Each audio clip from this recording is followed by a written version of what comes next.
அஸ்ஸலாமு அலைக்கும். எப்படி நோன்பும் குரான் ஷரீஃபும் நமக்காக சிபாரிசு செய்யுமோ, அதே மாதிரி குறிப்பிட்ட சில சூறாக்கள் இருக்குது.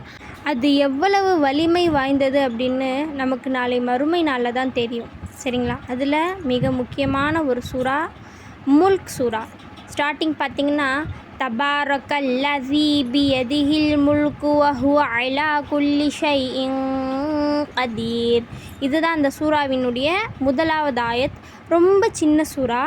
ஆனால் யார் ஒருத்தர் தினமும் இரவு நேரங்களில் இந்த சூறா ஓதிட்டு தூங்குவாங்களோ அவருக்கு கபருடைய வேதனையை விட்டும் காப்பாற்றப்படுவார் அப்படின்னு சொல்கிறாங்க.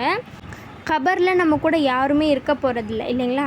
அந்த நேரத்தில் நமக்கு ஏதாவது ஒரு துன்பம் துயரம் வந்துச்சு அப்படின்னா நாலா பக்கத்தில் இருந்தும் சூறா முல்க் நம்மை பாதுகாக்கும் அப்படின்னு சொல்கிறாங்க. கஃனுக்கும் நம்மளுடைய உடம்புக்கும் நடுவில் ஒரு பருந்து போல் உட்காந்துக்குமா, யாரையுமே நம்மளை அண்ட விடாது, நம்மளை பாதுகாக்கும் அப்படின்னு சொல்கிறாங்க. ரொம்ப சின்ன சூறா, ஓதுறதுக்கும் ரொம்ப எளிமையாக இருக்கும், ஈஸியாக மனனம் கூட ஆகிடும் இன்ஷா அல்லாஹ். அந்த சூறாவை தினைக்கும் நம்ம ஓதணும் அப்படின்னா கபருடைய வேதனையை விட்டும் காப்பாற்றப்படுவோம். இன்னொரு முக்கியமான விஷயம், நாளை மறுமையில் எல்லா கடினங்கள்லேயும் மிக அதிகமான கடினம் எது அப்படின்னா கபருடைய வேதனை தான். எந்த ஒரு மனிதருக்கு கபரினுடைய வேதனை லேசாகுதோ அந்த மனிதருக்கு மீதி இருக்கக்கூடிய எல்லா கேள்வி கணக்குகளும் வேதனைகளும் லேசாக்கப்படும் அப்படின்னு சொல்கிறாங்க.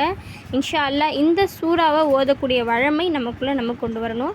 அஸ்ஸலாமு அலைக்கும் வரஹ்மத்துல்லாஹி வபரகாத்துஹு.